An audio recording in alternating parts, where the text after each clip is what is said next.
Damos comienzo entonces a nuestro nuevo coloquio del Instituto de Filosofía.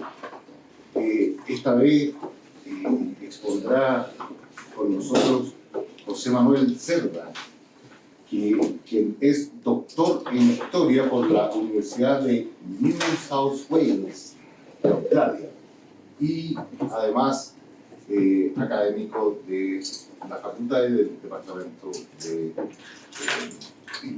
Identidad, Formación e Identidad de nuestra facultad.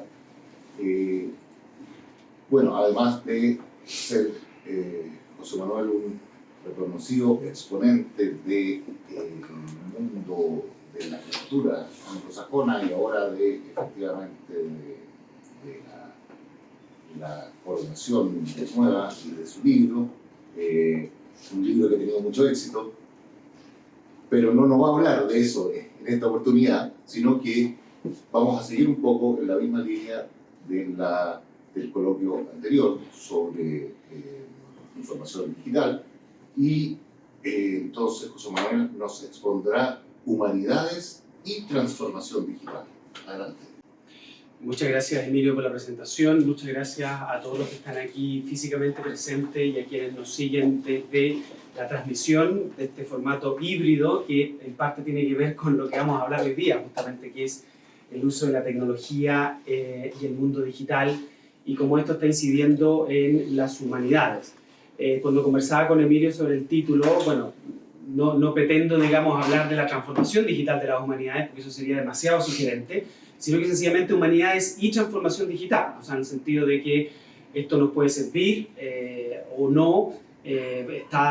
Digamos, yo voy a hablar principalmente de proyectos donde el mundo digital y la tecnología, pero sobre todo el mundo digital, están teniendo una incidencia importante y cómo esto se está transformando en materia de reflexión. O sea, no solamente proyectos que se están haciendo adelante, sino que cómo ya están apareciendo en Estados Unidos y en Europa libros, incluso series de libros que están reflexionando respecto al resultado en investigación y en docencia y en vinculación con el medio de difusión que está teniendo la utilización de los medios tecnológicos para la enseñanza, para nuestra actividad académica en definitiva.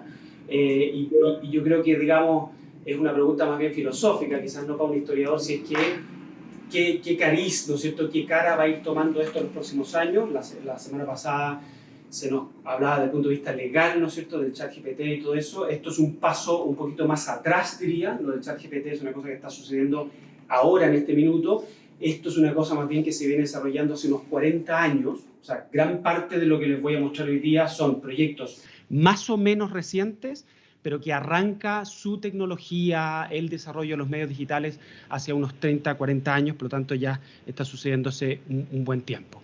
Quise dividir la exposición, digamos, para que nos resulte un poquito más amistosa, en 4 puntos: las humanidades digitales, una nueva epistemología de datos, comunicando las humanidades en el mundo digital, o sea, cómo los medios digitales ayudan a la comunicación de las humanidades, que tiene que ver con esto, justamente la posibilidad de dar una presentación a personas que están en todo Chile y en todo el mundo, ¿no es cierto? Aprendiendo con el juego, videojuegos y humanidades, y finalmente, quizás lo más, que está más en la periferia, ¿no es cierto?, en la frontera del conocimiento, que tiene que ver hacia el metaverso, patrimonio y realidad virtual. ¿Se podría organizar la presentación de otra manera? Por supuesto que sí. ¿Hay temas que se van a quedar afuera? Por supuesto que sí. Yo aquí quise simplemente manifestar lo fundamental. Bueno, vámonos al primer tema, que son las humanidades digitales. Cuando uno ingresa a una página web, una interfaz, Rodrigo León nos hablaba la semana pasada de la interfaz. La interfaz es lo primero que tú ves cuando entras a una página web. Pero detrás de esa página web hay miles y millones de datos. O sea, hay un trabajo, hay un lenguaje HTML, que es el lenguaje con el que se escriben las páginas web, que es un poco como la sala de máquinas, ¿no es cierto?, lo que está detrás, para que después haya una interfaz bonito, agradable. Y por eso que la interfaz es súper clave para el ChatGPT, porque ¿qué es lo que ha hecho que el ChatGPT y la inteligencia artificial nos resulte algo masivo? Es el interfaz, es decir, que tenga una página amigable a la que tú puedas entrar y en un espacio, en un cuadradito, puedas decirle lo que tú quieres hacer y no tengas que entrar a programar, ¿ya? Yo tengo una página web que de repente tengo que meterme al HTML porque hay algo que no lo puedo resolver con el editor visual de WordPress. Entonces me tengo que meter al HTML y ahí uno va aprendiendo un poco. Pero hay una cosa incluso más sofisticada que permite mucha mayor interacción con un texto desde el punto de vista digital, que es el lenguaje XML. ¿ya? El lenguaje XML es el que permite que tú puedas marcar texto, ¿ya? Y todo esto partió gracias a la ocurrencia de una persona que no sabía qué iba a resultar de todo esto, que es el padre Roberto Busa, es un norteamericano, que empezó a trabajar la terminología tomística de la interioridad en su tesis del año 1949, imagínense ustedes, y que resultó finalmente una cosa que ustedes conocen muy bien, que es el índice tomístico, ¿sabes? Que tiene 56 volúmenes, que salió el año 90 en CD-ROM, pero que hoy día es totalmente consultable. ¿Qué es lo que está detrás de la interfaz del corpus tomísticos? Es lenguaje XML. ¿Qué quiere decir? Un marcado de texto, que tú tomas un texto y lo vas marcando digitalmente de tal manera de entregar una información de hipertexto. O sea, ya el texto no es simplemente lo que tú ves, sino que tú lo vas marcando a través de unos programas que te permiten marcar el texto para que después con una interfaz tú puedas interactuar con ese texto y hacerle preguntas. Por ejemplo, dime todos los sustantivos que utilizó Santo Tomás. Claro, el computador te lo hace en 4 segundos y te aparecen todos los sustantivos. Muéstrame fechas. Claro, pero el computador no lo hace de manera intuitiva, tú lo trabajas con la sala de máquinas, que es el lenguaje XML que está detrás de esto.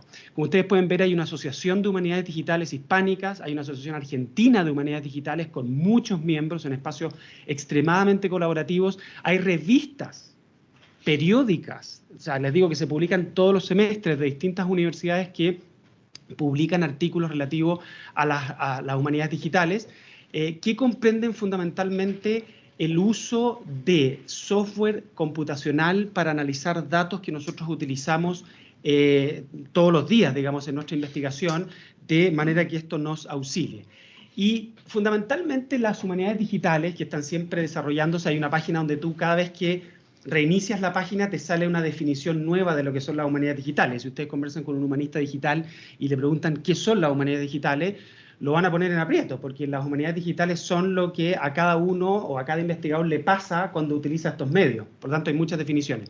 Pero podrían, de alguna manera, dividirse en estos 4 puntos, que son el marcado de texto, que ya les comenté. Al lado ustedes ven TEI, que es una gran iniciativa colaborativa mundial de marcado de texto, donde el software y las programaciones están muchas veces disponibles y gratuitas, y ustedes las utilizan para poder aplicar la investigación que uno está haciendo. Y Visual Studio Code es justamente un programa bastante amigable que te permite marcar texto. Eso quiere decir que tú tomas un texto en text o en Word, pero generalmente en text está un poquito más limpio, y tú lo metes en el programa y el programa te va ayudando a marcarlo, de tal manera que tú después generes un archivo que es lo que está detrás de la página web.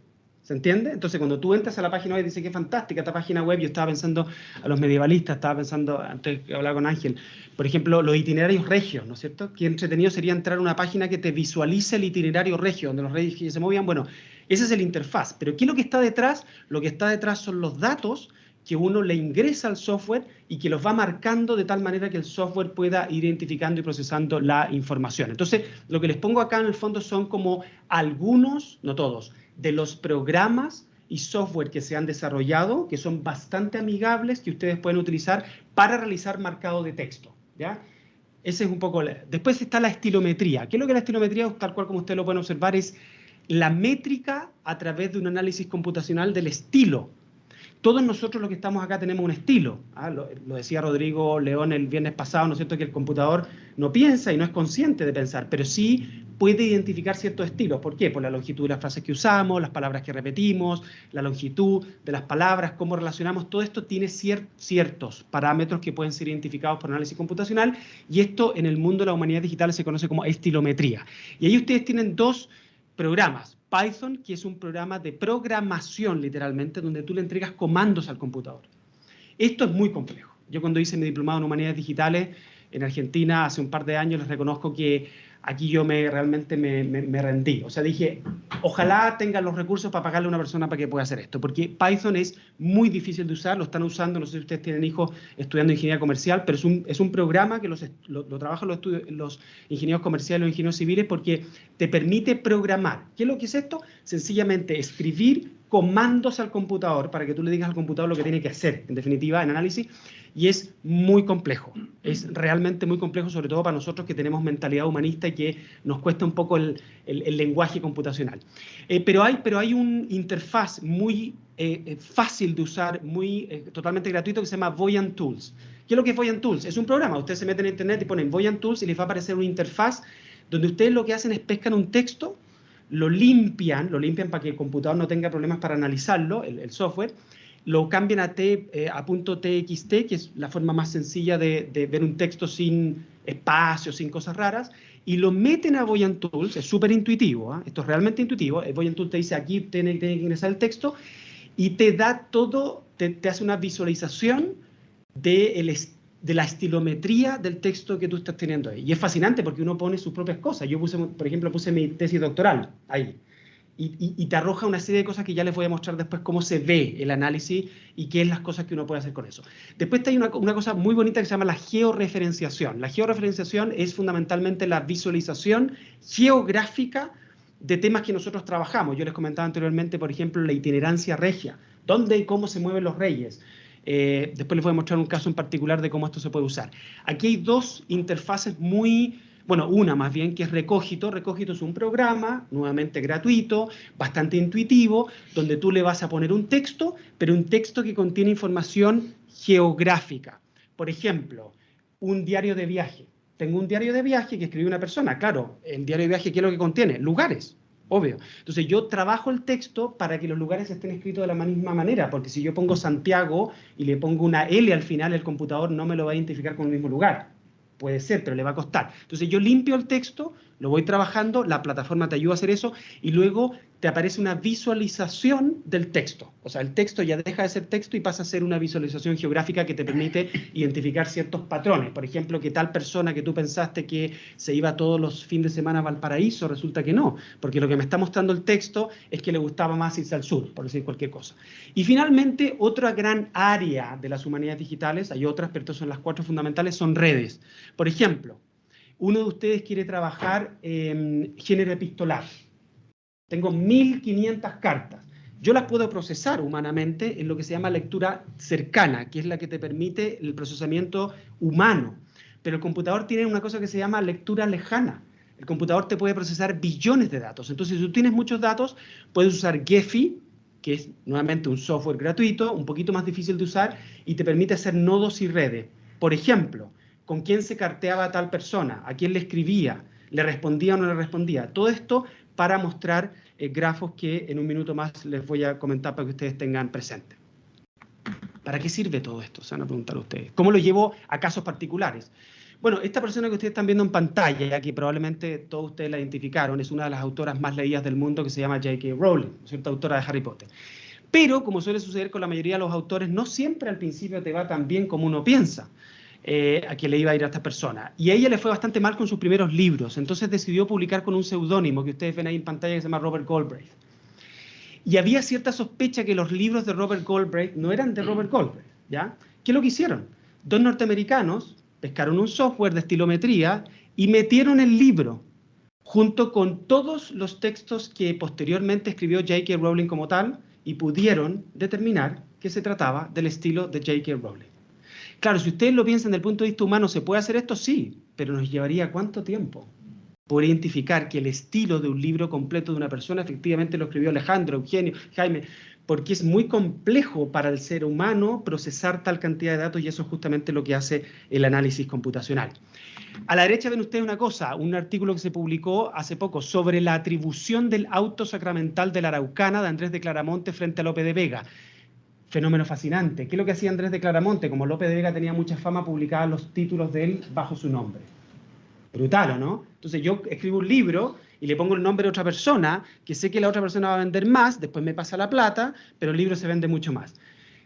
Esto quedó completamente secreto, oculto, hasta que personas porque todo proyecto de humanidades digitales nace de una intuición humana. Yo tengo la intuición de que las obras de Andrés de Claramonte, algunas obras de Lope de Vega quizás no sean de él, porque veo que el estilo es muy distinto.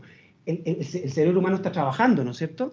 Pero ¿cómo yo lo compruebo esto? Humanidades digitales. Entonces metieron a ciertas obras y se dieron cuenta que ciertas obras respondían más bien al estilo de Andrés de Claramonte y hoy día está completamente comprobado a través de un macroanálisis, digamos, computacional de data humanista, de lectura distante, como diría el autor Moretti, que efectivamente esas obras estuvieron atribuidas por las razones que les comenté a un autor que no era lo que es absolutamente fascinante.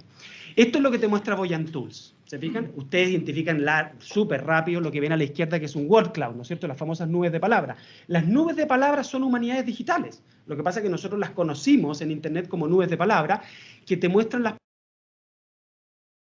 dos palabras identificadas con la cultura céltica. Para los celtas, la cabeza era fundamental. No voy a explicar por qué, porque es largo, pero y el verde también. Entonces, Sir Gawain y el Caballero Verde, la palabra verde no es una elección al azar de ese anónimo, de ese autor anónimo, sino que tiene que ver con lo que ese autor culturalmente quiere expresar. ¿Tengo la intuición de que esto es así? Sí, pero distinto es mostrarlo a través de una visualización computacional mucho más concreta y mucho más objetiva, ¿ya? Donde además aparece la palabra dama, corte, caballero y otras cosas que también nos indican algo de lo que está pasando. Conclusiones más culturales. Bueno, ustedes ven ahí una escultura bicéfala céltica de un templo céltico de Francia, y abajo ven la imagen de la Orden de la Banda o de la Jarretera, fundada en 1348, que es justamente la época en que se hizo este poema, digamos, esta obra, y que calza perfecto con esto. Entonces, no te está haciendo el computador la investigación, por supuesto que no, no te va a escribir el paper, pero te está entregando la confirmación de ciertas intuiciones y ciertas preguntas que tú te estás haciendo desde el punto de vista de la investigación. Cosas más fascinantes todavía, mucho más interesantes y mucho más sofisticadas que la que yo hice. Ustedes ven ahí, ¿no es cierto?, estudios de Shakespeare. Puse un caso súper emblemático porque todo el mundo sabe quién es Shakespeare. Pero lo que se ha utilizado acá es la utilización y aplicación de análisis computacional estilométrico para determinar el estilo de Shakespeare. ¿Cómo escribía Shakespeare? Y lo interesante de esto es que cuando tú ya tienes ese producto, llamémoslo el estilo de Shakespeare, tú puedes componer como Shakespeare. No tú, no yo, no Alejandro, ¿no es cierto?, no la Bernardita, pero tienes ya la materia prima, ¿se entiende?, ¿no? La materia prima computacional como para poder empezar a hacer obras que no son de Shakespeare, evidentemente, pero que se parecen a sus obras. ¿Ya? Aquí nos acercamos un poquito más a lo que nos dijo Rodrigo la semana pasada del ChatGPT, pero ¿qué es esto? Pero miren ustedes qué fascinante con la música también. Esa universidad UNIR, que es la Universidad de Internet de La Rioja, que es una universidad completamente en Internet, tiene un máster oficial en composición musical, pero que es completamente tecnológico. Y uno dice, ¿por qué? Si yo me voy a sentar frente al plano con él. Porque lo que han hecho es, han sometido a humanidades digitales el estilo de composición musical, por ejemplo, de Luis de Victoria, que probablemente ustedes no saben quién es, yo tampoco, pero que era un músico de corte del siglo XVI, que lo han traído a la vida en el sentido de poder captarle su estilo de composición musical y enseñarle a los estudiantes cómo componer música que no es de Luis de Victoria, pero que se parece mucho a la de él porque se ha podido captar computacionalmente el estilo de composición. Aquí está lo de las redes. ¿Qué es lo que están viendo ustedes acá? Lo identificaron inmediatamente. Los Miserables. Jean Valjean, ¿no es cierto? El personaje principal que aparece ahí. Estos son grafos y redes. ¿Qué es lo que hace acá? Esto es, en definitiva, un análisis computacional de las relaciones de las personas que intervienen en una obra de teatro. ¿Ya? Ustedes dirán, bueno, ¿qué información me está entregando esto? Lo tengo que procesar, evidentemente. Todo esto lo tengo que trabajar. Les vuelvo a repetir, el programa no me va a escribir el paper. Pero sí hay una cosa maravillosa en poder incluir una imagen como esta en un paper que analiza la intervención de los personajes en una obra de teatro. Bueno, esto aplíquenos a lo que ustedes se les puede imaginar, que implique la relación de una persona o de varias personas con otros grupos. Aquí hay algo mío, para que ustedes vean. Yo les muestro ejemplos míos, sencillamente para que ustedes entiendan que si yo lo puedo hacer, lo pueden hacer todos ustedes. Como sabe Ángela, acá a mí me publicaron en el Anuario de Estudios Medievales, creo que en el Anuario de Estudios Medievales del CSIC hace unos 6 años, un trabajo que hice yo sobre la Carta de Arras de la reina Leonor Plantagenet. ¿Ya? ¿Qué es lo que es una carta de arras? Ustedes lo saben, es lo contrario a la dote. ¿Ya? Es en el fondo lo que la reina recibe al momento de casarse en virtud de su matrimonio, las cosas que ella recibe. Bueno, ¿y qué es lo que recibe? Si ustedes ven el texto, es un texto que tuvimos que transcribir, lo que sea. Bueno, recibe beneficios económicos, derechos, los derechos son intangibles, por así decirlo, pero son derechos. Recibe derechos sobre ciudades, puertos, y una cosa que yo la encuentro fascinante. Alfonso VIII le promete la mitad de lo que va a obtener de los musulmanes. O sea, incluso le promete bienes futuros, que ella todavía no tiene, lo que es muy cuantioso y nos habla muy bien de la potencia que tenían ciertas mujeres y el poder económico de recibir todo eso. Bueno, cuando yo publiqué este artículo, no me había metido en el mundo de las humanidades digitales. O sea, yo estaba metiéndome de a poco, pero no había nunca aplicado humanidades digitales. Entonces, por entretención, lo que hice fue tomar Recogito, que es el software, es el programa, limpié el texto, ¿no es cierto?, de la carta de arras de Leonor, y lo que hace Recogito es arrojarte ese mapa que ven ustedes ahí de España, ¿ya? Donde uno tiene que limpiarlo porque de repente una palabra en latín, ¿no es cierto?, te aparece mal escrita o escrita de otra manera distinta, entonces uno tiene que limpiar el texto para que el computador pueda trabajar con parámetros, porque el computador no te va a decir, oye, esta palabra está mal escrita, ¿ya? Palabras que incluso con el paso del tiempo han cambiado de nombre, villas que ya no existen, despoblados.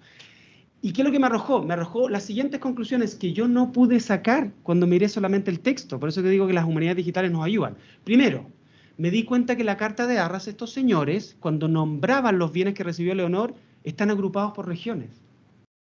Esto mi cerebro humano no lo captó. Cuando yo estaba leyendo el texto no lo captó, entre otras cosas porque yo conozco menos la geografía de España de la que conozco mi país. Entonces me di cuenta que los escribanos, cuando se pusieron a escribir la carta de arras, la redactaron con una mentalidad por la cual los bienes están distribuidos por regiones, no por abecedario, por decir otra distribución.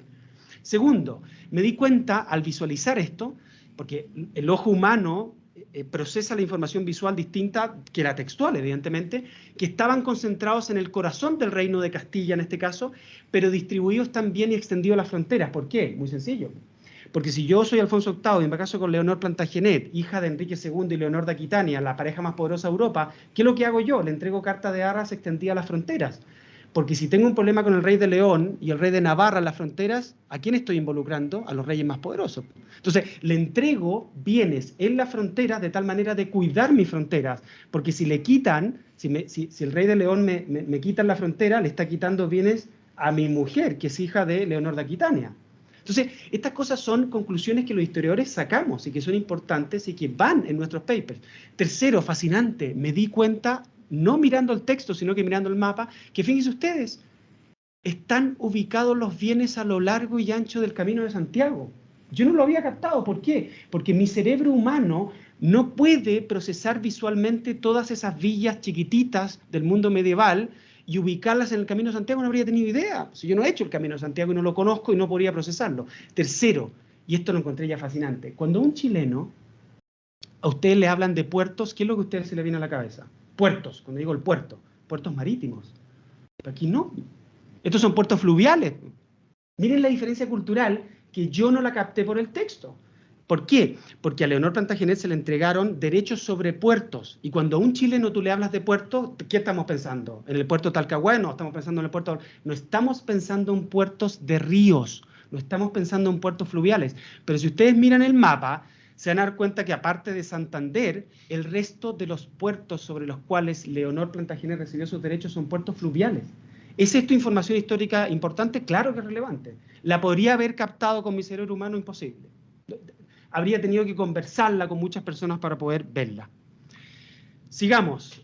Bueno, acá simplemente para terminar, no es que yo le quisiera hacer propaganda, pero les conté hace un par de años de manera sincrónica hice esta diplomatura en humanidades digitales en una universidad argentina, pero claro, el King's College de Londres, que tiene mucho prestigio, tiene un doctorado en humanidades digitales. O sea, lo que estoy planteando acá no es ni una locura, ni es ni una novedad, ni nada muy vanguardista. La Universidad de Navarra tiene un laboratorio de humanidades digitales.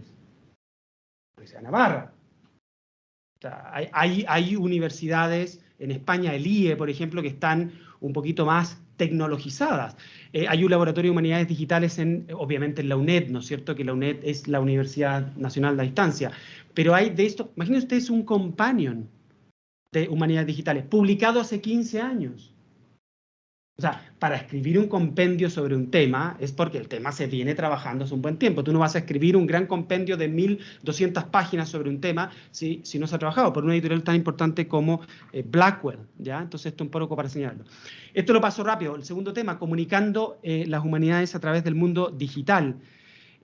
Bueno, aquí les pongo 4 ejemplos de muchísimos que hay en Internet, muchísimos.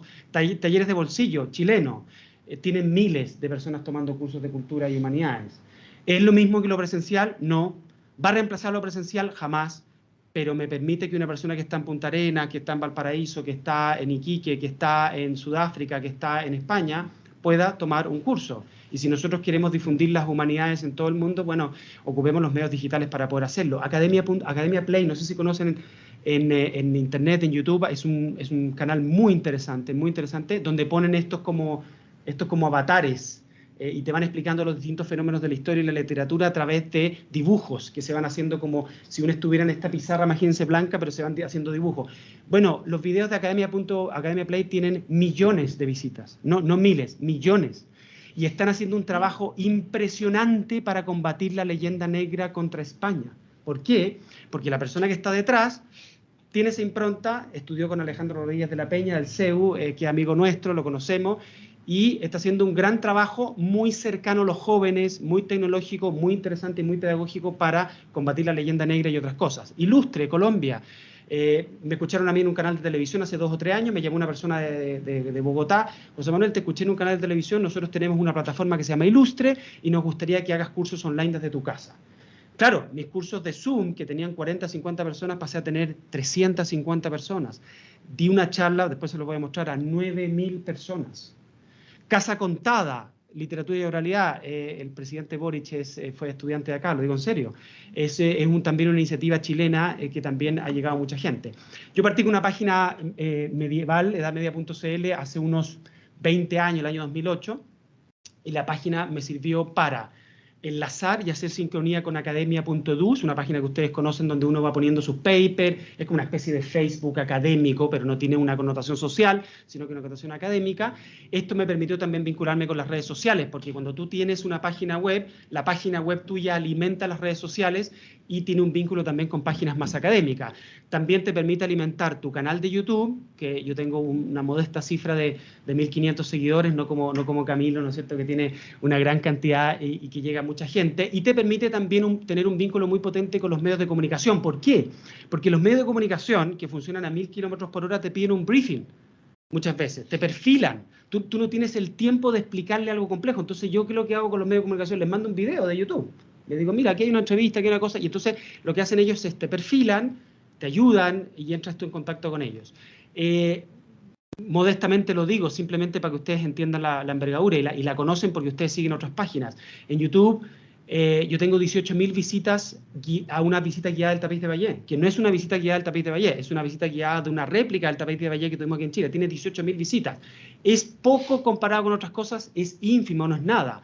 Pero el punto que estoy haciendo acá no es el número objetivo. Es la cantidad de gente que yo efectivamente y presencialmente les podría hacer la visita al Tapiz de Vallée, con todo lo que eso significa de desgaste personal y con todo lo que eso significa del punto de vista de llegar a una cantidad de gente. Esto es en 6 años.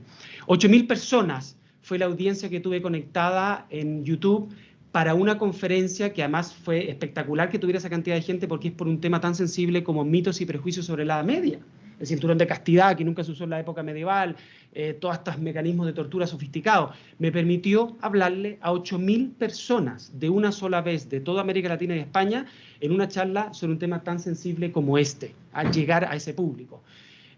Bueno, lo que les decía, pasé de un total de 20 estudiantes de cursos de extensión presencial a 70 en línea de más de 9 países, lo que es obviamente una posibilidad impresionante. Aquí está un poco lo que les decía del flujo, lo que yo llamo el flujo de integración de medios digitales. Sale una película, no sé si la vieron, se la recomiendo mucho, The Dig, muy interesante, la excavación sobre un objeto o varios objetos que son el tesoro de Saturn Hoo. Yo justamente estaba haciendo un curso sobre esto. Justamente había hace un año dictado un curso que se llama Objetos de la época medieval y uno de los objetos es justamente el que se descubrió en la película. Fantástico, porque la película me apalancó cualquier cantidad de cosas. Mis estudiantes que me decían, ¿para qué sirve estudiar esto? Vieron la película y se dieron cuenta que efectivamente si se hizo una película de Netflix es porque el tema es más importante de lo que pensamos. Y esto a través de las redes sociales me permitió una entrevista con CNN en Estados Unidos que no la habría tenido por ningún motivo si no hubiese aparecido la película. No está el mérito del académico, no. Lo que está es el momento. O sea, salió una película, ¿quién puede hablar de esto en castellano?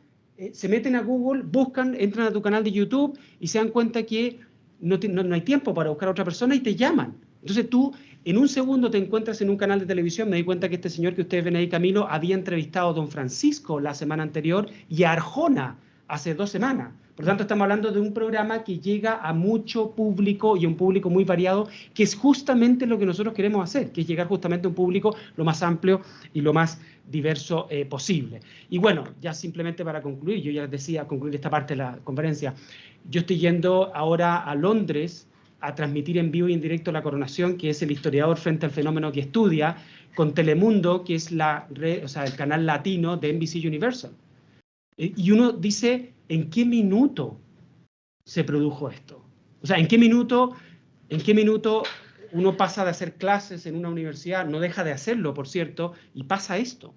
Bueno, gracias a los medios digitales, gracias a la tecnología, gracias al canal de YouTube, gracias a todas estas cosas que les he planteado.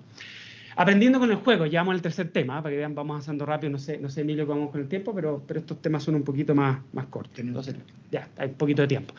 Bueno, el nivel de sofisticación, de detalle y de contenido histórico más o menos correcto que está ingresando los videos de juego es abrumador, realmente abrumador. O sea, uno piensa que no, porque uno se quedó con el Age of Empires, ¿no es cierto?, y el Atari, pero es realmente impactante el nivel de finura y sofisticación histórica, aplíquenlo usted a sus disciplinas, filosofía, literatura, que está interviniendo en el desarrollo de videojuegos hasta el punto que buena parte de los videojuegos que se están desarrollando en este minuto cuentan con la asesoría pagada y muy bien pagada de historiadores, de filósofos, de sociólogos, de cientistas políticos, de literatos, de todo lo que ustedes se pueden imaginar, ¿ya? Y bueno, ¿cómo llegamos a la gente que juega los videojuegos? Bueno, justamente así, ¿no es cierto? Interviniendo nosotros, asesorando esto, y la verdad es que el nivel de gráfica y el nivel de realidad es realmente impactante. ¿Qué estudiamos los historiadores? Entre otras cosas, estudiamos el fenómeno de causa y efecto. ¿Y qué es lo que es un videojuego sino una plataforma donde tú tomas decisiones y donde tú puedes experimentar rápidamente y sin consecuencias para tu vida real el resultado de las acciones que tú tomas? Por lo tanto, ¿es un videojuego una plataforma apropiada para la enseñanza de la historia? Por supuesto que sí. Me parece que nadie puede tener ninguna duda que no es el único, que hay que complementarlo, por supuesto, con otros medios presenciales y no tecnológicos, pero que es una gran herramienta que se está utilizando, por ejemplo, como Total War Rome 2, ¿no es cierto?, la edición imperial, que implica fundamentalmente para esa persona que no tendría por ningún motivo un interés en la Roma imperial, generar un interés y un conocimiento a través de la utilización de estos videojuegos. Bueno, no me acuerdo las cifras y no se las voy a decir, pero la industria del videojuego es hoy día una de las industrias que maneja mayores recursos en todo el mundo. O sea, es impresionante los millones de dólares que las empresas están gastando en el desarrollo de juegos. Uno piensa que no, que son las películas. Créanme, los videojuegos es realmente el futuro. Si ustedes algún día nos va mal en las humanidades, van a saber de esto. Proceso de decisión y causa-efecto que les comenté anteriormente, Kingdom Come Deliverance, es un juego que no solamente es realista, sino que no hay caminos trazados. El camino se va trazando en la medida en que tú vas tomando decisiones. Por lo tanto, te acerca a la realidad un poquito más humana de las personas, porque los juegos, nuestra vida no está trazada, nuestra vida es una cosa completa, no sabemos lo que nos va a pasar mañana, y tú vas avanzando en los juegos en la medida que vas tomando decisiones con un nivel de realismo, ¿no es cierto? Ya no está el Cid campeón del año 70, ¿no es cierto?, donde se le quedó el reloj, ¿no es cierto?, a Charles Heston y no se dieron cuenta, sino que hay un nivel de realismo que está precisamente asesorado por una estética de historiadores. Y aquí llega una cosa que me tocó hacerla, por eso que siempre les voy poniendo ejemplos personales, simplemente para aterrizarlo a cosas mucho más simples y más modestas. Me llamó esa persona que ustedes ven ahí en pantalla, que se llama Víctor Toledo. Víctor Toledo es un doctor, es un médico ginecólogo, pero que hizo su magíster en arqueología del cercano oriente, o sea, ha trabajado en Jerusalén y todo eso. Es un doctor ginecólogo, pero le interesa esto. Un día me llamó por teléfono y me dijo: José Manuel, tú estás suficientemente loco para aceptar esta propuesta que te quiero hacer ahora. ¿Conoces un juego que se llama Assassin's Creed Valhalla, que tiene varias versiones? Sí, le dije yo, pero nunca lo he jugado, jamás lo he jugado. No te preocupes, no te voy a hacer jugarlo, lo que vamos a hacer es, te propongo tener un YouTube Live, o sea, una sesión en vivo de YouTube, donde se inscriba la gente. Yo voy a jugar al juego y tú haz tu clase de historia medieval. El juego Assassin's Creed Valhalla, ¿qué es lo que te cuenta? Te cuenta un poco la llegada de los vikingos a Inglaterra. ¿Ya? Entonces, ¿qué es lo que hice yo? Yo le fui preguntando cosas, le dije: a ver, ándate a tal lugar, interactúa con tal persona. Él jugando, él es un gamer, juega muy bien. quedé realmente impactado por el nivel de precisión, esa es la palabra que quiero ocupar, que se obtuvo en este juego respecto a la historia. Y tienen distintas versiones. Está Assassin's Creed Valhalla, pero hay otro que tiene que ver con la Inglaterra del siglo XIX, hay otro que tiene que ver con la Revolución Francesa. O sea, estamos hablando de un espacio digital que no reemplaza lo presencial, pero que es un complemento maravilloso. Sobre este tema, videojuegos y educación, hay congresos en todo el mundo, hay publicaciones periódicas, está, bueno, metido en la enseñanza y la consultoría que les comenté anteriormente. Ahí les pongo una imagen de una editorial muy vanguardista, muy interesante, que se llama De Gruyter, que tiene cosas también online y gratuitas, que se llama Teaching the Middle Ages Through Modern Games. Fíjense ustedes que ni siquiera es la historia, es así de específico, enseñando la época medieval a través de juegos, ¿no es cierto?, estos juegos.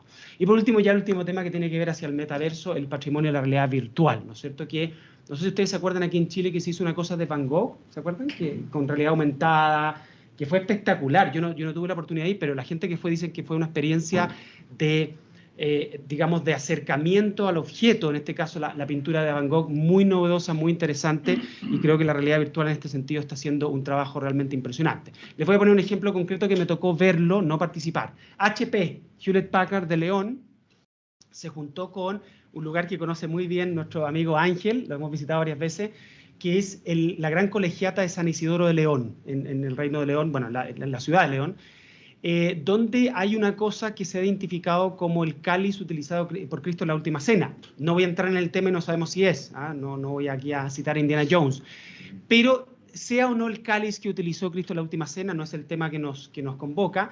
Se hizo una digitalización por HP, que ustedes la están viendo ahí en la parte superior de la pantalla, completa, detalladísima, incluso con realidad aumentada. ¿Qué quiere decir realidad aumentada? Que la imagen digital te permite ver un detalle que el ojo humano no puede captar, ¿ya? Y bueno, naturalmente yo no puedo tomar el cáliz de Doña Urraca, que así se llama el cáliz, que no es la Urraca que estudió Ángel, es otra Urraca, hija de, o sea, hermana de Alfonso VI, y que, por lo tanto, yo estoy en mi casa, no estoy en León, no estoy en España, pero puedo percibir detalles más precisos del cáliz que la persona que lo está viendo detrás de una vitrina en San Isidro León, ¿ya? ¿Me pasa algo distinto cuando yo estoy frente al cáliz? Por supuesto que sí. ¿Reemplaza esta experiencia a la experiencia de ir a León, no vayamos nunca más a León? Por supuesto que no. Pero es un complemento maravilloso que además democratiza el acceso a la cultura. Porque esa señora o ese señor que vive en tal lugar en Chile que te dice yo jamás voy a poder ir a Europa, permite esto acercar y enseñar lo que es el cáliz de Doña Urraca, quién fue Doña Urraca, cuál es la importancia, qué tiene que ver con el Cid Campeador, porque ella patrocinó la caballería del Cid Campeador, entonces es tremendamente interesante. ¿Qué es lo que pasa hoy día? Hoy día tú vas a San Isidro León y te pasa esa experiencia que ustedes ven ahí con el chico que está ahí, ¿no es cierto? Que entran ustedes, se ponen estos, no cascos, sino que estos anteojos de realidad aumentada, te aparece el cáliz y tú con un lápiz lo vas manipulando, entonces lo puedes dar vuelta, lo puedes mover, te puedes acercar, te puedes alejar y puedes pinchar en unos cuadritos al lado que te van entregando información como al estilo de Encarta, ¿se acuerdan la enciclopedia Encarta? Pero lo estoy manipulando yo en un sistema de realidad virtual. Hubo que convencer obviamente al sacerdote que administra ahí esto, porque le dio un poquito de susto, bueno, ¿para dónde va todo esto? Pero después vean por favor el documental, hay un documental en YouTube donde él aparece con los anteojos feliz de la vida y comentando que esto obviamente acerca a esto. Les voy a poner otro ejemplo. Otro de los objetos que yo enseño en un curso que se llama La Europa Medieval en 12 objetos es la Reichskrone, ¿no es cierto? La corona del Sacro Imperio Romano Germánico. Ustedes ya saben, no hay monarquía ya en Alemania y Austria, pero hubo el Sacro Imperio que funcionó durante casi 1000 años. Y este chico que ustedes ven ahí, que se llama Henning Kleist, con el que estuve en contacto el año pasado, desarrolló un rendering, ¿no es cierto?, digamos una digitalización en 3 dimensiones de la corona completa, que le permitió, a través de una impresora 3D, tener el modelo que tiene ahí en sus manos que les está mostrando y generar una realidad aumentada que en el caso mío, ustedes podrán sacar miles de otras conclusiones, me ha permitido ver el trabajo de orfebrería, ¿ya?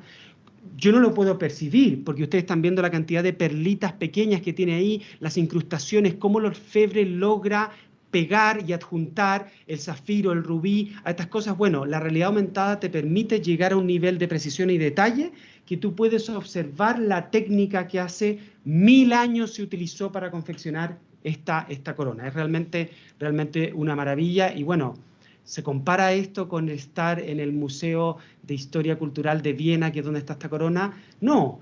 emocionalmente y en los sentidos te pasan otras cosas que tienen que ver con ese vínculo con el objeto que es realmente extraordinario, pero bueno, esto evidentemente nos ayuda también. Ustedes me dirán, qué cosa más linda, este arco románico está hecho por una impresora 3D. No hay nada de ese arco románico que vean ustedes ahí que es auténtico, que es verdadero. Está en el Museo Arqueológico Nacional de Madrid, y no se asusten, no se lo trajeron piedra por piedra del monasterio San Pedro de las Dueñas, sino que lo imprimieron. Ahora, cuando uno ve esto, uno dice, qué simpático, ¿no es cierto? Qué lindo entrar a un museo con algo románico, distinto. Es que no es solamente simpatía. Cuando el patrimonio se está desgastando inexorablemente, porque se desgasta, no hay nada que hacer, la piedra se desgasta, este tipo de cosas van a permitir preservar patrimonio que en 100 años más no vamos a tener. Vean Chile, cuántas estatuas nos han rayado, cuántas personas nos han descabezado. El tener un repositorio digital de obras que potencialmente van a desaparecer tiene un valor incalculable. Porque el día de mañana nuestros profesores, de aquí a 200, 300 años más, van a poder hacer clases de un capitel románico que ya no existe. Es decir, que hoy día es un complemento a la experiencia presencial, pero mañana no va a ser un complemento, va a ser lo que van a poder ver del capitel, ¿ah? O del arco. Por lo tanto, que la tecnología puede convertirse en un gran aliado de las humanidades me parece que es algo indiscutible. Y con esto ya termino. Es uno de miles de ejemplos. Bueno, a mí me ha tocado llevar grupos a Europa para enseñarles historia. No son tours culturales, son cursos de historia medieval in situ, ¿ya? Que tienen un programa, la gente lee, todo eso. Cuando yo llevaba al grupo de gente hace unos 10 años a Bannockburn, era re fome, era muy fome. Tú entrabas a un lugar llano, había unas banderas escocesas y había una estatua impresionante de Robert de Bruce, que es el gran héroe de la independencia escocesa, no es William Wallace, como nos ha contado Hollywood. Y la estatua es muy interesante porque la cabeza está hecha en base al cráneo de Robert de Bruce, que estuvo enterrado en su momento en la abadía de Dunfermline. Punto, no te encontrabas con nada más. La gente incluso, había personas que con prudencia te decían, ¿por qué nos trajiste para acá si no hay nada más que la estatua de Robert de Bruce, que venció a los ingleses en esa batalla? Bueno, entonces ahí uno tenía que empezar a contar la batalla, tenía que recurrir, digamos, a todas las cosas pedagógicas para poder que ellos se imaginaran la batalla, qué sé yo. Bueno, perfecto, la gente salía, Bannockburn es un lugar importante, pero resulta que los británicos se gastaron 9 millones de libras. 9 millones de libras, o sea, estamos hablando de cerca de 9.000 millones de pesos. No es una cifra menor. En un pueblito de Escocia, esto no es en Londres, donde hicieron un centro de experiencia histórico-cultural para el visitante. ¿Qué es lo que te encuentras hoy día en Bannockburn? Que me tocó con el último grupo. Tú entras y te ponen al tiro estos anteojos de 3D y tú ingresas a la batalla. No es la batalla de Bannockburn, no la podemos crear, pero tú te sientes que estás en la batalla, te llega agua. Tú sientes el olor a pasto, del pasto que pisan los cascos de los caballos, que es lo que tú olerías cuando entras a un campo de batalla. Sientes los gritos desgarradores de personas que han sido cercenadas. Escuchas los caballos. Casi salpica sangre, casi. Tres personas del grupo, ¿sabes lo que me dijeron? José Manuel, nos vamos. Porque estamos profundamente incómodos en este lugar. Claro, ¿quién estaría incómodo en el fragor de la batalla? Lo lograron perfectamente bien. Yo le dije a esas 3 señoras, este centro de visitantes ha logrado su objetivo, que es sentir la angustia de lo que significa estar en la mitad de un campo de batalla. Impresionante la experiencia. Como si fuera poco, y con esto ya voy terminando, tú pasas a la sala siguiente y te encuentras con lo que ustedes ven ahí. Ven ustedes un colegio de niños. ¿Qué es lo que están? Están frente a un mapa interactivo donde tú puedes cambiar el curso de la batalla. Porque la historia no solamente se enseña con lo que es, sino que con lo que pudo haber sido, lo obvio. Para explicar el resultado final de la batalla de Bannockburn, tú tienes que explicar que ese resultado está hecho de una serie de contingencias que podrían haber sucedido de otra manera. ¿No es cierto, Ángel? Cuando nosotros estudiamos las Navas de Tolosa y se habla de que apareció el pastor Alfonso VIII y le señaló el lugar por donde meterse para que no fuera emboscado por los musulmanes. Bueno, hay que ser creyente para creer en eso, evidentemente, ¿no es cierto? Y yo lo soy, pero están los resultados de la batalla tejidos de una serie de contingencias, incluso climáticas. Entonces, poder explicarle a un grupo de niños que la batalla se pudo haber desarrollado de otra manera es una fabulosa forma de enseñar historia. Y perdón por los ejemplos históricos, porque yo soy historiador. Entonces, ustedes tienen ahí ese grupo de niños que lo que está haciendo es, en esa pantalla, está tomando decisiones que van a incidir fundamentalmente en el resultado de la batalla y, por lo tanto, una comprensión histórica realmente impresionante. Simplemente para terminar, algunas sugerencias, solo sugerencias. Humanidades y tecnología en la encrucijada. Las humanidades y la tecnología se pueden complementar, no solamente la tecnología como medio digital para las humanidades, sino que las humanidades incidiendo en la dirección que debiese tener el desarrollo tecnológico en el siglo XXI. Ahí estamos los humanistas. Si los humanistas no nos ponemos a la cabeza de esto, lo entendemos e intentamos incidir con nuestra mentalidad histórica, filosófica, literaria, bueno, esto va a quedar en manos de programadores, es que ese es el tema. Potencia y complementa la actividad académica, las humanidades para un público más masivo y diverso a través de los medios digitales, genera una interacción multisensorial con el patrimonio que lo hace mucho más asequible y más comprensible desde todos los puntos de vista, genera una investigación más consolidada con macroanálisis computacional y realidad aumentada, genera también espacios de docencia potenciada con realidad aumentada e inmersiva, todo lo que les mostré se puede llevar a la sala de clases sin ningún problema. Genera una apertura a nuevos campos profesionales y públicos para los humanistas. ¿Cuántas veces nosotros corremos con el drama de pensar en qué van a trabajar nuestros estudiantes? Eso es un compromiso muy importante para nosotros. No simplemente uno entra a una sala de clases y enseña. Uno mira esas caras, mira esos corazones y dice, ¿en qué va a trabajar esta persona? ¿Ya? Y los campos profesionales para los humanistas en Chile no han cambiado mucho en los últimos 50 años, lamento decirlo. Por lo tanto, que un grupo de nuestros estudiantes diga, yo voy a salir acá y voy a ser asesor de videojuegos, imagínense lo que le pasa a esa persona. ¿Ya? Y no se trata que nosotros tengamos carreras humanistas con 500 alumnos, no se trata de eso. Pero tenemos que salir, tenemos que llegar a las 2 cifras. No podemos seguir teniendo carreras de filosofía con 4 alumnos, con 5 alumnos, porque lo que hacemos es tan importante para la sociedad que ojalá la haga la mayor cantidad de gente posible. Y finalmente, una generación de nuevos espacios y temáticas de investigación. Aquí hay un tema súper entretenido. Los humanistas digitales dicen que las humanidades digitales no son solamente un medio, sino que te abren a nuevos campos de investigación que tú no te podrías haber imaginado. Por último, estuve en Miami el año pasado en este congreso que organizó el Instituto Empresa y Humanismo de la Universidad de Navarra, que tiene que ver un poco con lo que conversamos el año pasado, la semana pasada de manera tan interesante con Rodrigo, Digital Design, Destiny, Direction, ¿no es cierto? Un poco para dónde vamos con todo esto.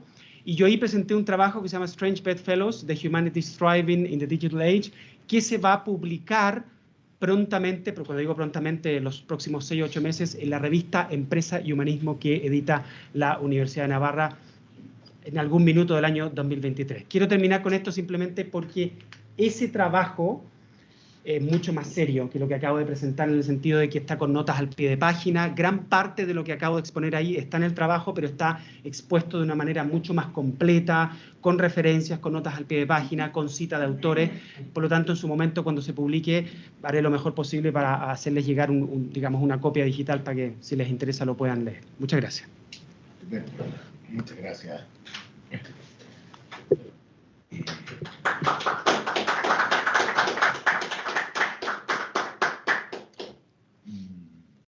Muchas gracias por esta interesante charla y efectivamente es el momento de preguntas o comentarios. Eugenio primero. Sí, vamos a ir con ellos también, pero por el momento no aparece ninguno de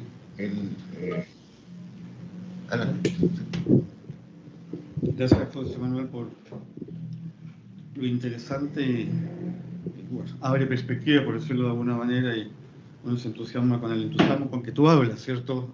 La palabra fascinante la repetiste como 10 veces, que es muy fascinante, uno de alguna manera se puede contagiar.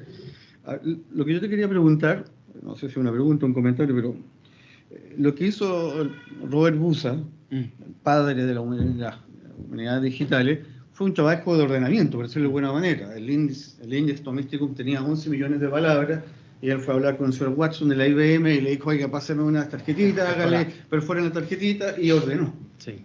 Pero hay una forma tradicional de saber que está allí todavía, digamos. Sí. Es decir, se ocupa la tecnología a algo que es una forma tradicional de producir conocimiento, en este caso es un trabajo de, uno diría, ordenamiento, y la tecnología es el medio. Y todos nosotros hemos profitado de alguna u otra manera cuando queremos saber cuántas veces la encíclica X nombra la palabra solidaridad. Bueno, yo diría ahí no hay efectivamente ningún problema. Pero pareciera ser que esto ha ido como evolucionando. Y en algún momento leí el manifiesto de las humanidades digitales, de unos señores reunidos en París en el año 2010, pero ellos tienen una pretensión bastante más profunda de lo que tú has planteado acá. O sea, lo que tú has planteado acá, como yo lo veo, es cómo aplicamos la tecnología a un modo clásico, tradicional de producir conocimiento y cómo hacer que ese conocimiento sea mejor comunicable, más entretenido, etcétera, etcétera. Pero si yo leí bien, no me acuerdo mucho, lo leí hace tiempo, estos señores tienen otra perspectiva, porque entienden la humanidad digital como una transdisciplina. Cuando tú hablas de una transdisciplina ya estás hablando de otra cosa. Sí. Y uno de los efectos propios, si tú me corregirás, de esta transdisciplina es que hay una nueva forma de producir el conocimiento. No solamente de comunicar, como tú muy bien acá nos has planteado, sino que se produce el conocimiento de las humanidades de manera diferente. Sí. Yo creo que en la historia, no sé si habrá problema o no, yo no me imagino en la filosofía producida de otra manera, porque el problema acá no es solamente la comunicación, que es lo que uno ve, sino que es cómo vamos a producir ese tipo de conocimiento. Entonces pareciera ser, tú aquí lo aclaraste, yo voy a hablar de la tecnología aplicada a las humanidades y no de las humanidades, pero en lo que a mí me parece que, y tú señalabas que esto es todo como una especie de movimiento, también como el transhumanismo, es un movimiento cultural, la tecnología ya no es el medio, sino que la tecnología es el fin. ¿Ah? Y el saber queda un poco obnubilado, ofuscado, diría yo. Entonces, tú no ves ningún peligro porque cuando tú pones acá la sugerencia, pura ganancia. Sí, entonces uno dice, bueno, vamos para adelante, si esto es pura ganancia, sumémonos, es como cuando se plantaban arándanos y todo el mundo plantaba arándanos porque, bueno, era, digamos, lo que venía, y ahora son las avellanas que compra Ferrero Rocher, entonces todo el mundo, pero después la cosa empieza a fallar. Tú no ves ningún problema, ningún riesgo para el ámbito, comillas, de la producción del saber con esto. Sí, buena pregunta. Sí, las conclusiones que yo hago, como tú bien lo pudiste captar, Eugenio, es en base a lo que presenté, digamos, y yo quise delimitar mi presentación justamente al uso de la tecnología como un medio, y en eso quiero ser súper enfático. Efectivamente, en París se hizo una declaración donde se pone de manifiesto la posibilidad de que efectivamente haya una nueva epistemología y que efectivamente las humanidades digitales se transformen en un paradigma completamente distinto en la forma en que nos acercamos al conocimiento.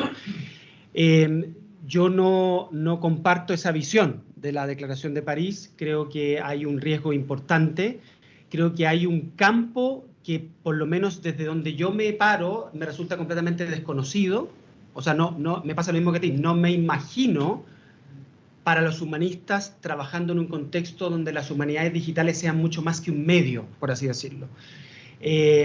Y generalmente yo diría, Eugenio, que el desarrollo que se ha producido desde la época de Roberto Busa en el ámbito de la producción del software está encaminado en lo que tú señalas, en considerar las humanidades digitales como un medio, como una ayuda, donde evidentemente la programación ha avanzado tanto que tú hoy día puedes hacer mucho más de lo que hacían las tarjetas perforadas, pues naturalmente.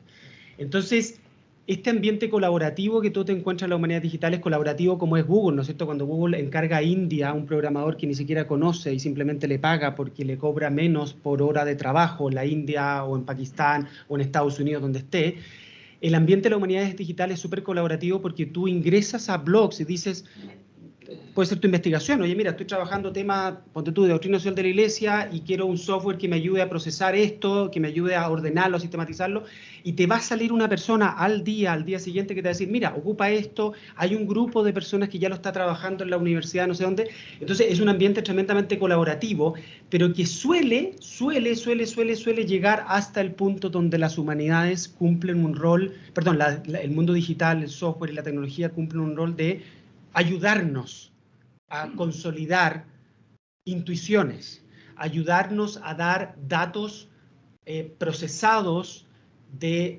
una gran magnitud que nos permiten abrir nuevos caminos de investigación, ¿ya? Pero yo tengo una actitud muy parecida a la tuya, o sea, el ser humano siempre va a conducir esta investigación. No quiero comentar lo que dijimos el viernes pasado, que es un paso más allá, porque estamos viendo toda esta capacidad generativa, entre comillas, que tiene, digamos, la inteligencia artificial, pero todas las conclusiones que yo quise mostrar están en función de lo que a lo largo de la exposición mostré, que es fundamentalmente las humanidades digitales y el mundo digital como un medio para llegar a muchas más personas, para potenciar nuestra investigación, para potenciar nuestra docencia, para entrar en ámbitos que pueden resultarnos relativamente desconocidos y que pueden ser de gran beneficio para aquellas personas que son nuestros estudiantes, que son nuestras contrapartes. ¿Qué es lo que va a pasar en el resto del siglo XXI? Yo escuchaba con un poquito de angustia a Rodrigo la semana pasada, porque la verdad es que es difícil saberlo, y esta pausa que se ha convocado quizás también afecte un poco el tema de las humanidades digitales. Hay humanistas digitales que efectivamente están en el otro espectro de este fenómeno, que te dicen: yo ya no soy filósofo, yo soy un humanista digital. Yo ya no soy historiador, yo soy un humanista digital. O sea, ya se presentan como personas que trabajan dentro de un contexto disciplinar ya completamente distinto al que está en el manifiesto. Exactamente. Ahora, como todo manifiesto, tú sabes, pues, Eugenio, como todo manifiesto, el alcance y la potencia que tiene un manifiesto es como nosotros queramos recoger el guante y queramos aplicar. Hay cosas del manifiesto que se pueden valorar, hay cosas del manifiesto que hay que volver a pensarlas. Yo creo que de alguna manera el manifiesto de París lo que hizo fue un poquito intentar un poco poner orden de un campo que es inconmensurable, que se está desarrollando muy rápido y que apela a personas muy distintas que están trabajando en métodos muy distintos y que se pueden acercar a la digitalidad también de una manera muy distinta. Ese un poco sería mi respuesta. Perdón por lo largo. No, está muy interesante, así que... ¿alguna otra comentario o pregunta? No, esos son likes. Así que... sí, yo, mientras... ¿La Claudia? Ya, Claudia, adelante. Claudia López. Aquí. Muchas gracias, José Manuel, por la presentación, muy interesante. Quería preguntarte, porque parece que en el mundo de las ciencias naturales, la divulgación científica es mucho más aceptada y que ha avanzado desde quizás Carl Sagan hacia adelante en el fondo y está muy presente incluso hoy en día. Sin embargo, en las humanidades parece que la divulgación tiene una connotación peyorativa. Quería preguntar tu opinión respecto a eso, si se te ocurre por qué quizás podría ser, o quizás tu impresión es distinta a la mía. O sea, a mí me parece que, o sea, con personas que yo he comentado, que la divulgación en el área de las humanidades siempre se la ve como algo negativo. Entonces, no sé si tú compartes conmigo o quizás estás en desacuerdo, o si se te ocurre por qué puede ser, etc. Sí, muy buena pregunta. Yo tengo un diagnóstico distinto al tuyo. Yo creo que hace ya harto tiempo que buena parte de los humanistas, incluyendo personas que llevaban, no sé, 40, 50 años con el papel en la mano, por así decirlo, han querido, por distintas razones, dar el paso hacia la divulgación, el paso en el sentido de poder dirigirse a un público muy amplio y diverso a través de los medios digitales. Lo que probablemente, Claudia, es más aplicable a otros países que al nuestro, ¿ya? O sea, yo creo que nosotros no estamos tan avanzados en la divulgación de las humanidades como sucede en otros países. Prueba de ello es que, lo que comentaba anteriormente, que en King's College hay un doctorado en humanidades digitales. Y acá se inició en otra universidad el primer diplomado en humanidades digitales el año pasado. Y King's College lo tiene hace 14 años. Ustedes saben, porque les ha tocado formarlo a ustedes, que para formar un doctorado uno necesita un claustro, necesita, ¿no es cierto?, tener un expertise, o sea, tener muchas condiciones para generar un doctorado. Un doctorado es una cosa muy seria, muy profunda. Por lo tanto, estamos hablando de todo un desarrollo anterior que se ha dado en otros países. En Argentina ya hay varios diplomados en humanidades digitales, en España hay varios magíster, ya les hablé de los laboratorios que vienen funcionando hace mucho tiempo. Yo creo que, Claudia, el tema pasa por otro camino, pasa por convencer a la gente que las humanidades importan, que son importantes en la vida de todas las personas. Porque tú mencionaste una cosa muy clave, tú hablaste de las ciencias naturales. Bueno, el discurso más o menos instalado, la mentalidad más o menos instalada, es que es mucho más importante en Chile saber a dónde tengo que arrancar si hay un tsunami, o escuchar al vulcanólogo Lagos, que le tengo un respeto tremendo, digamos, que saber de filosofía. Porque vivimos en un mundo mucho más material, por lo tanto, todo lo material nos parece que nos concierne mucho más que lo que nos alimenta el alma y el pensamiento. Entonces, yo creo que el problema, por lo menos mi diagnóstico, no está tanto en una reticencia total a la utilización de los medios, porque yo veo, digamos, a la gente de humanidades la veo más bien dispuesta a esto. Hay ciertos temores y aprensiones que pueden resultar de todo punto de vista razonables, pero lo que yo veo más bien es que en el receptor, cuando yo estoy dando una charla por YouTube y hay una persona que está ahí o por Instagram y que está a punto de meterse o no, es cómo le comunicamos a esa persona que lo que yo voy a decir es importante para su vida. Ese yo creo que es el punto. Pienso. O sea, perdón, si quizás te entendí bien, ¿tú consideras que hay una reticencia por parte quizás del público general, podríamos decir, de querer saber más acerca de las humanidades? Sí, o sea, hay un anhelo profundo, que quizás no es ni siquiera consciente de saber historia, de saber filosofía. Cuando uno le habla a la gente de historia, uno dice, ¿cuál es la reacción que tiene todo el mundo cuando, oye, qué importante es la historia, ¿no es cierto? Qué importante es la filosofía. Sí, es importante, pero ¿cuánta gente quiere estudiar filosofía en Chile? ¿Cuánta gente quiere estudiar historia en Chile? ¿Cuántos programas de... en esta universidad nosotros recibimos un apoyo que es bastante inusual, hay que decirlo. ¿Cuántas carreras de humanidades se han cerrado en Chile en los últimos 20 años? Entonces, no se condice el discurso que nosotros con mucho esfuerzo proyectamos de que las humanidades son importantes, que transforman la vida de las personas, que tienen un lugar especial en el conocimiento de la sociedad, no se condice con la cantidad de alumnos de tercero y cuarto medio que quieren estudiar estas carreras, no se condice con la cantidad de programas de posgrado que hay, no se condice con el financiamiento, con el lugar público que debieran tener nuestras disciplinas.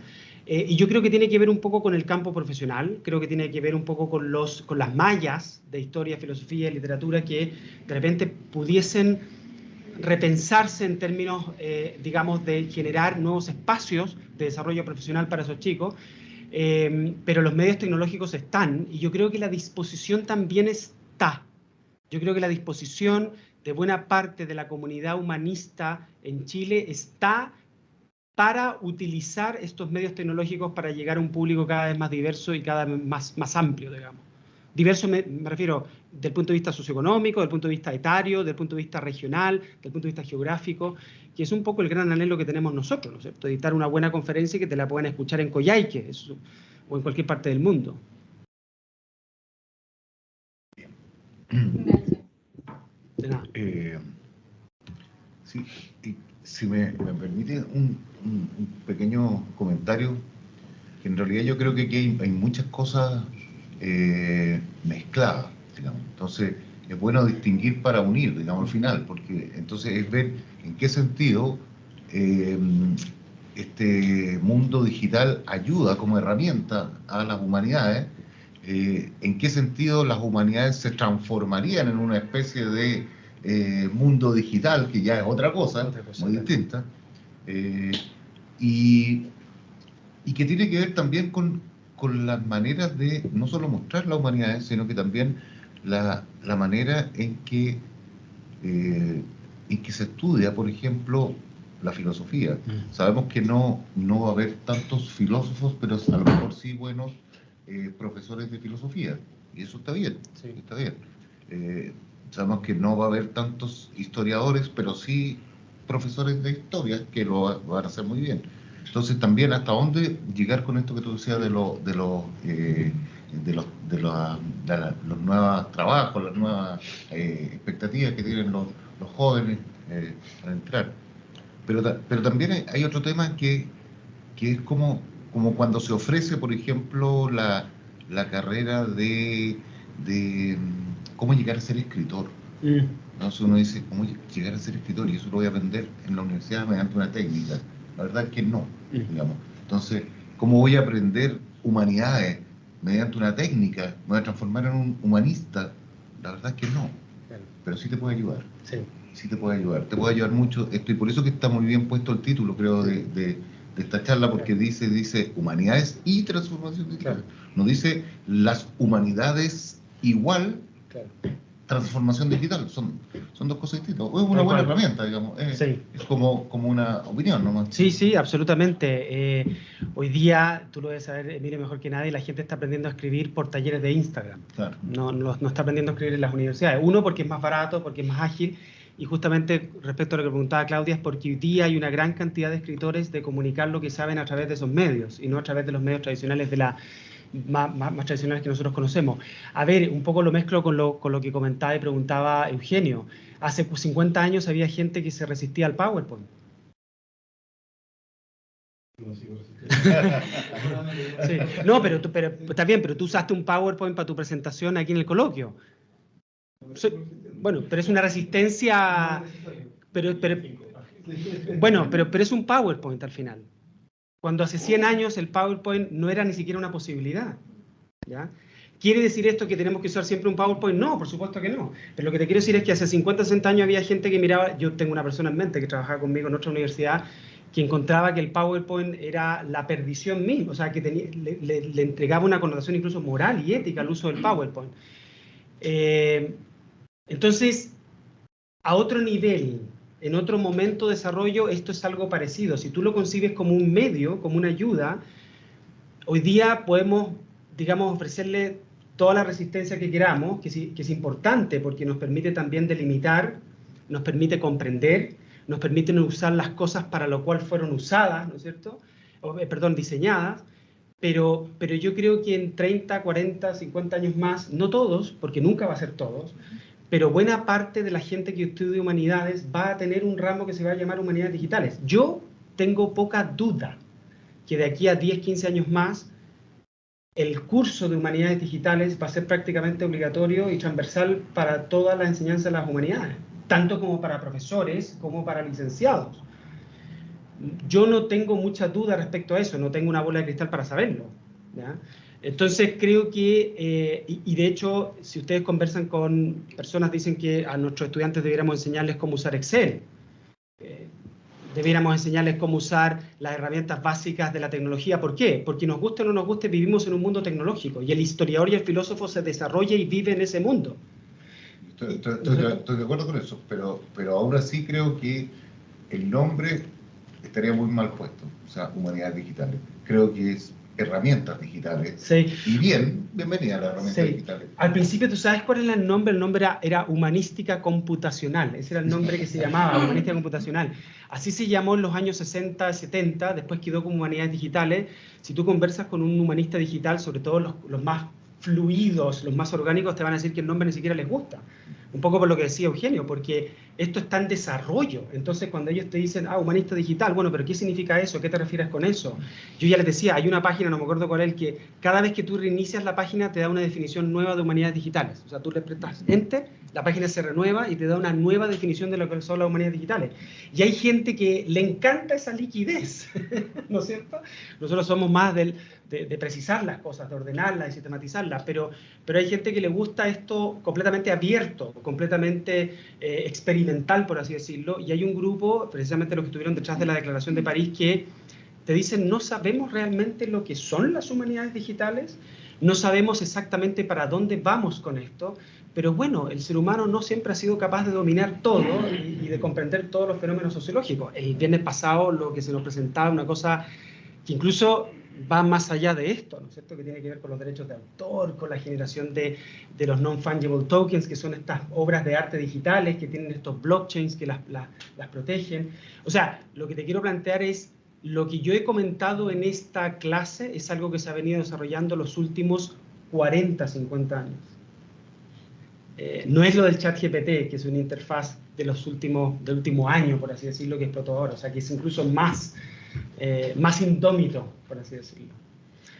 Ahora sí, yo me acuerdo que en los años 90, comienzos de los 90, trabajaba en la Universidad de Chile. Entonces había que ir a ver cómo meter el cine en la universidad. Y me fui a la Southern California. Y en la Southern California, ¿qué vimos? Bueno, lo primero que vimos, me enseñaron cómo ponerme un casco y empezar a luchar contra unos MiG-25, qué sé yo. Entonces yo estaba feliz. Y al final, esto que tú muestras en Inglaterra es eso mismo, sí. Pero corregido y aumentado. Para bien, digamos, para bien. ¿Te fijas? Claro. O sea, es cierto, hay un trabajo ahí también cuando comenzó la carretera de la información. Me acuerdo todavía la Chile del año 94, creo que empezó recién Internet a aparecer en la Universidad de Chile. O sea, solo ahí. Solo ahí. No estaba en ninguna parte de Chile, de otra parte, solo ahí. Bien. Ahora, claro, todas esas cosas van apareciendo, van mejorándose, etcétera. y van constituyendo buenas herramientas, pero no te enseñan a ser poeta, no te enseñan a ser... No, por supuesto que no. Por supuesto que no. Bueno, voy a poner el ejemplo burdo que siempre nos ponen. Tú puedes usar un auto para ir a Viña y para atropellar a una persona. Claro. Así que si no es tan complicado, o sea, si es lo mismo. O sea, yo puedo usar un PowerPoint y el PowerPoint me puede hacer la clase y eso estaría mal, pero me la puede complementar. Y si yo hago una clase sobre las cruzadas, por ejemplo, ¿cómo hago una clase sobre las cruzadas sin que los chicos sepan dónde está Jerusalén? Porque hoy día muchos de ellos quizás no saben ubicarse bien. Entonces el PowerPoint ya pasa a ser algo absolutamente necesario, Claro. no solamente un apoyo. Entonces es como todo en la vida. O sea, tú puedes ocupar un arma para defenderte o puedes ocupar un arma para agredir. Muchas de las cosas que el ser humano ha creado pueden llevarnos a la perdición, pero también nos pueden ayudar muchísimo. Entonces, yo creo que la gran conclusión que nosotros sacamos es que en nuestra formación y en nuestros conceptos epistemológicos, lo que estamos intentando hacer, estos son medios, dependerá de cada uno cómo uno los utiliza, y ojalá lo que uno está planteando esto es que el resultado sea del mayor beneficio para la mayor cantidad de personas y que también a nosotros nos ayuden a repensar nuestros temas, porque yo de repente usando estas cosas he vuelto a pensar no solamente cómo hago una clase, sino que he vuelto a pensar parte del contenido que yo estoy planteando en la clase. Eso me ha pasado a mí, no digo que le tiene que pasar a todo el mundo. Entonces creo que la tecnología nos puede ayudar a eso, pero evidentemente que hay que levantar todas las banderas que impliquen desvirtuar, desnaturalizar lo que nosotros estamos haciendo. En esa misma línea, nosotros ya sabemos que en el ámbito de las comunicaciones el medio es el fin, sí es el problema. McLuhan ya lo dijo hace mucho tiempo. Entonces tú me dices, sí, es el medio. Pero el medio es el fin, y estamos viviendo en una época donde el medio es el fin. Sí. Entonces al final tú vas a terminar fagocitado por tu propia producción, por decirlo de alguna manera. Ese es el riesgo que yo veo, digamos, por eso te preguntaba si tú veías un riesgo. No, está perfecto que no veas ningún riesgo, digamos.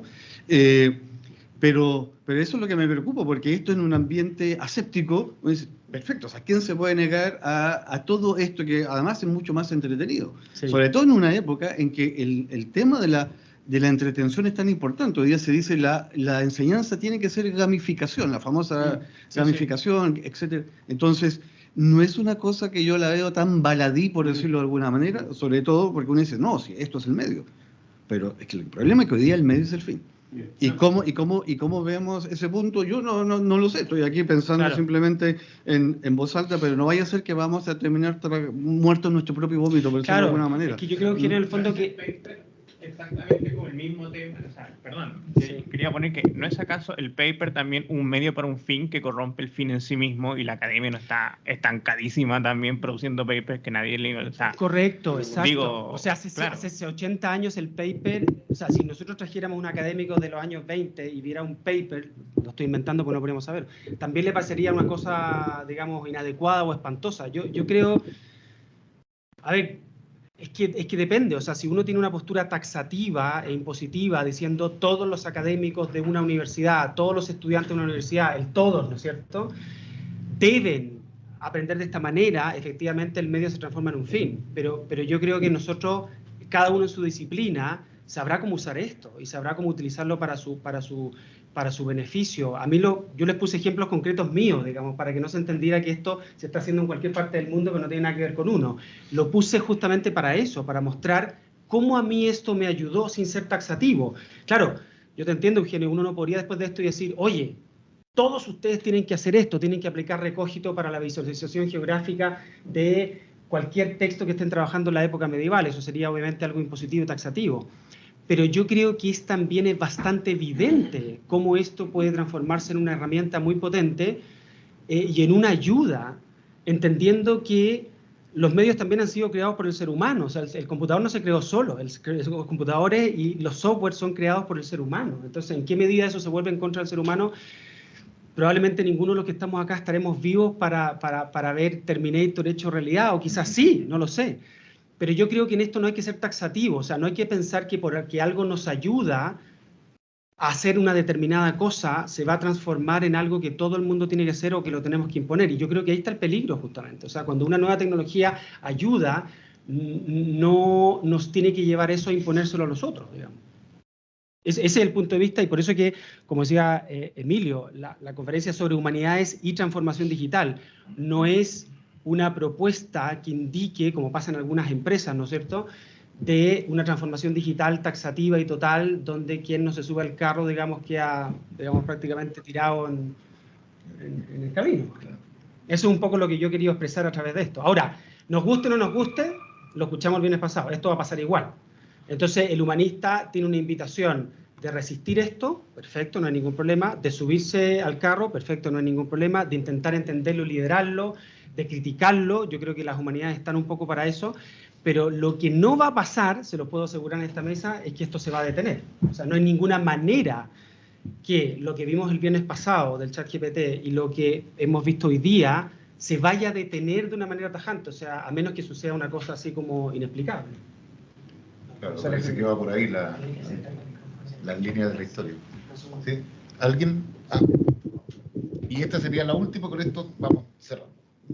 Ok, estuve muy interesado por la conferencia y por la discusión que se generó. En verdad, yo creo que cada uno habla desde lo que conoce, desde lo que le gusta, y a mí todas estas palabras y estos intercambios me resonaron mucho con lo que sucedió con la invención de la fotografía y lo que le pasó a la pintura. O sea, las aprehensiones que tenía la pintura en ese momento y lo que terminó ocurriéndole a la pintura como desarrollo. Y a mí me gustaría verlo así, como la fotografía era una amenaza directa contra la pintura, era una amenaza directa contra sus pretensiones de realismo, de mimetismo, y lo que terminó siendo fue su verdadera esencia. La pintura encontró su esencia en el color, en el trazo, en el movimiento, que es irreemplazable, es insustituible por la fotografía. Yo creo que, viéndolo quizá con un ojo un poco más, no sé si ingenuo, pero sí esperanzado, quizá esta es una oportunidad para que las humanidades sean cada vez más humanidades. O sea, como que la humanidad vea aquello que es irreemplazable por la tecnología, por lo digital, por la máquina, y como que vayamos al fondo de lo que no puede ser reproducido por ningún otro medio técnico, como lo que decía Emilio, el tema como la esencia del poeta, la esencia del filósofo, la esencia del historiador que no va a poder ser como fabricada o suplantada por otros medios. Nunca, Sí. no sé. Sí, estoy completamente de acuerdo. Creo que, o sea, quizás también peco, como tú dices, de ingenuo o de excesivamente optimista. Yo creo que hay que tener conciencia de que hay riesgos. Yo no hablé de los riesgos justamente porque lo planteé como lo planteé, ¿no es cierto?, como un medio. Pero estoy de acuerdo contigo. Nos pasó, por ejemplo, con la pandemia. En las universidades empezaron a decir, güey, si los estudiantes pueden estudiar desde su casa, ¿por qué tienen que volver al campus? Y se inició toda una reflexión de aquello que es irreemplazablemente humano de una universidad. La vida universitaria, por ejemplo, no solamente la enseñanza en las salas de clase, la vida universitaria, esa cosa que se ha perdido un poco, ¿no es cierto? Uno quizás con nostalgia piensa en la vida universitaria como era hace 40, 50 años, nos decía Luis Cordero hace un momento, ¿no es cierto? Ese diálogo que se puede dar incluso fuera de la sala de clase y que enriquece tanto la vida universitaria, que no es solamente la enseñanza en el contexto de una sala de clase, sino que también todo lo que pasa en la universidad. Los deportes, vemos universidades que los deportes y la música son una parte integral de lo que sucede en una universidad y que es irreemplazablemente humano. Entonces, claro, ¿fue la pandemia algo negativo? Sí, uno lo podría ver como algo negativo, pero gatilló una serie de discusiones y reflexiones sobre lo que es irreemplazablemente humano de las universidades, que fue, para usar la palabra que me señalaba Eugenio, fascinante, que fue súper interesante y que nos permite avanzar. Entonces yo estoy de acuerdo contigo, las amenazas se pueden transformar en una ayuda para reflexionar sobre la esencia de lo que estamos haciendo y nos puede ayudar incluso para definirla como tú lo señalabas o como para potenciarla. Pero yo estoy de acuerdo con Eugenio que esto no significa no plantearse los riesgos eventuales que podrían generarse a partir no de lo que yo presenté hoy día, sino que más bien de lo que señala la Declaración de París, que es en el fondo prácticamente anular las disciplinas y transformar a todos los humanistas en transdisciplinarios humanistas digitales, aunque hayan personas que puedan voluntaria y libremente seguir ese camino, sin imponerlo al resto. Muy bien, pues. Muchas gracias, José Manuel, por esta muy buena exposición y que ha dado pie a esta muy buena conversación, que como son temas que están en el aire, seguirán apareciendo seguramente en nuestros coloquios también. Así que muchas gracias. Muchas gracias a ustedes. Exacto.